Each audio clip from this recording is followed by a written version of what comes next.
Hey, good morning, good afternoon, good evening, wherever you're watching from. This morning, I wanted to just take a time and just give some updates on my book. Several of you have been asking me questions, and I thought, apart from those who send in their questions, there might be others who have questions, and they're like, "Well, I'm just waiting, and I'm going to see what she's up to." So I wanted to just give you some updates of where I am, of how things are going, but then also just tell you a little about the process, especially the publishing process, how things have been, and how did I come to make some of the decisions that I made. So the first thing is when I felt like when the Lord laid on my heart to be able to write this book. After I'd written it, I knew the next step was going to be publishing. So when I was done with my draft, I started like researching and looking for publishers that could publish the book. But most of the publishers I was looking for was in the US, because that's where I'm based, and I felt it was going to be a lot easier to be able to coordinate all of that. And so I got several publishers, but then finally settled with one. And the one I settled with, there were several reasons that made me to finally choose them. The first one is their reach. Their reach is quite global. Not just their reach with publishing, the reach of their ministry is quite global. Their ministry had impacted my life when I started my journey in my walk with God. So I felt it was going to be just something incredible to publish with this company or with their publishing department. And so when I sent in my contract, they approved, and they were like, because most often publishers don't just publish your book because you write it. They have to see if if it meets what criteria and all of that of the kind of books to publish, and mine was a good fit, and they said yes. So they wrote a contract, sent me the contract, and I read through the contract. And one of the things I like to do is to be able to get us a few friends to speak into like some key decisions. I don't make some of those decisions all by myself. So one of the things that when I had the interview, I actually I invited one of my friends to go with me in the process to just listen. And at times you need another voice, another ear to be able to like give you counsel. And so I had one of my friends with me listening and trying to help me in the process. And then so when I sent the contract to a few of my friends, several of them, there was like one particular one who has a relation who is an author and a real well-published author. And so they gave me feedback of some of the things that were on the contract that were like, this is a little, and then not only that, the cost of the books, if I would have published with that company, they would have still been able to be in Cameroon. They would have still been able to be, the books would have still been in Liberia, which were like my main reach, like the area of focus, the young people where I worked with in Cameroon and Liberia, maybe Nigeria, but mostly Cameroon and Liberia. The books would have still been available to them, but they would have been available to them at a real exorbitant cost. It might not be exorbitant for somebody who's here, but I didn't want a young person in Liberia wondering if they can get $25 US to buy a book. I didn't want that. I wanted to make it as affordable as possible. So I realized that this contract did not have all of that and other things that my friends pointed out to me. And so I took some time. I should have prayed. I took some time that I was supposed to be in quotes, pray and just say, God, okay, what do you want? But I think that's where our motives come in. I became so caught up in the name of this company and being able to say, oh, Velma published with this company and all of that, or this company published a book, that I lost sight of the purpose why God wanted me to write. And that is so important. And it's something that happens on our journey, and it sneaks in on us that we don't even realize most often. And I went ahead and I signed the contract, even after several warnings, after friends telling me, watch out for this and watch out for that. But because my motive was wrong. My motive was seeking a big name. So at times, it's not just because God tells you to do something that means you're going to do it with the right motive. God can tell us we might start right, our motive can be right, and then we find ourselves derailed. We see the case of Saul, King Saul. He was a nobody when God called him to be king. And then now he becomes king, and God gives him an instruction of how to do it.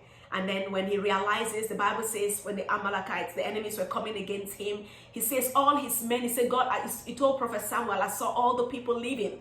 It's almost like I'm afraid I'm going to lose my royalty, my kingship. And because of the fear of people, he lost, wanting to keep his royalty in his own strength, in his own ability, then he lost that. He walked in disobedience to God. And so I went ahead and assigned the contract. And when you sign the contract, you have to pay a certain amount. That was like 1/3 of the cost of the production. And because it was, even though it was a big company, you pay for the cost. You pay for a portion of the cost of the production. I won't say you pay for. Also, I had to pay for that. And so I paid 1/10, which was quite a little heavy. So, but I did. I was preparing. I've been saving for that. And so I paid the money in. And got in, and I was like, okay, now it's time. Let me just, I must screen through the book again. And then the Lord started speaking to me like, Velma, why did you write? Was that your idea? Was it my idea? And I was like, God, it was your idea. And he was like, yeah, if it was my idea, it has to be my way. And I realized I had to make a change. And I went to the Lord and I said, I'm so sorry. I'm sorry that I was seeking my name instead of seeking your kingdom. I was seeking to do it my way instead of doing it your way. And I called the company and told them I wanted to cancel. And we had several conversations because it was like, you're going to lose all the money you've put in. And I knew it was going to be costly. And at times that's what disobedience does to us. It's costly. Disobedience at times is costly. So I called the company and we succeeded to cancel the contract. And so I had to pause and say, okay, God, what next? What do you want me to do? How do you want me to do this? And after lots of praying and canceling again and reaching out and talking with friends, the Lord connected me with someone who does publishing in Nigeria, a publisher in Nigeria. And so that's finally the company we are using. So what we did, I was like, okay, I'm going to self-publish, because with that I have the freedom to be able to publish, to distribute where I want it to go. I have the freedom to be able to have some control, and I can give it at the cost I want. The goal is not to be able to make money from the book. The goal is for it to be able to reach as many young people as possible. So I feel like I was good. The constraints were going to be taken off my shoulders of trying to do it in a way that a company would want. And so that's what I've been doing. And the challenge with self-publishing is that you have to pay for your own editors, you have to pay for proofreaders, you have to pay for all of that. I was blessed in some ways. So when I got the publisher in Nigeria,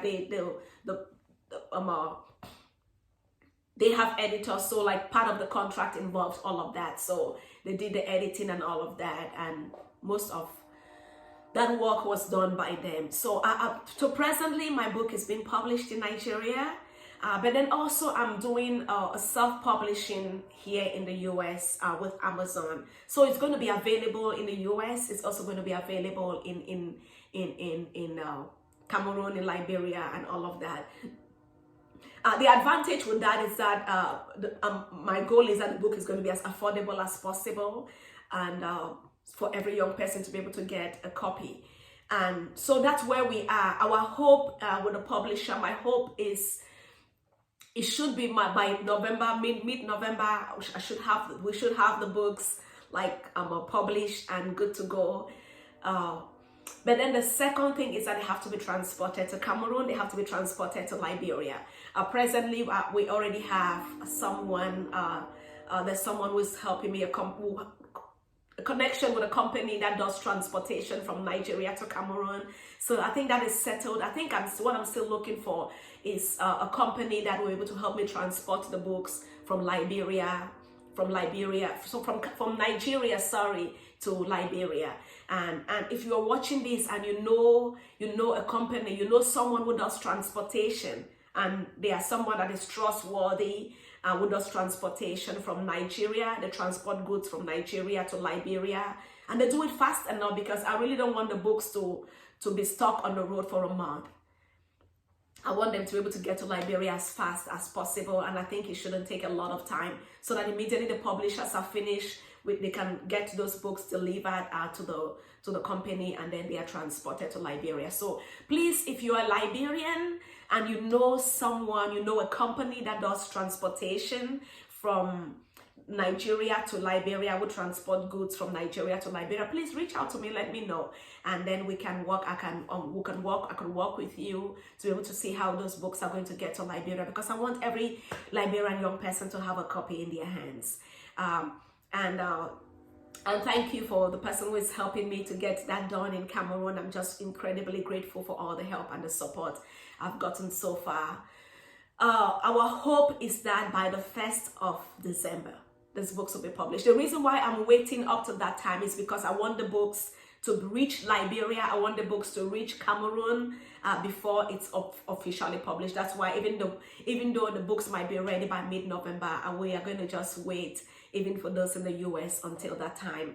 But hopefully by mid-November, we should be able to, you can buy, pre-order on Amazon while we wait for the official date, official release date. So that's where I am so far. And if you have any questions, inbox me, send me a message. You can send me a message through the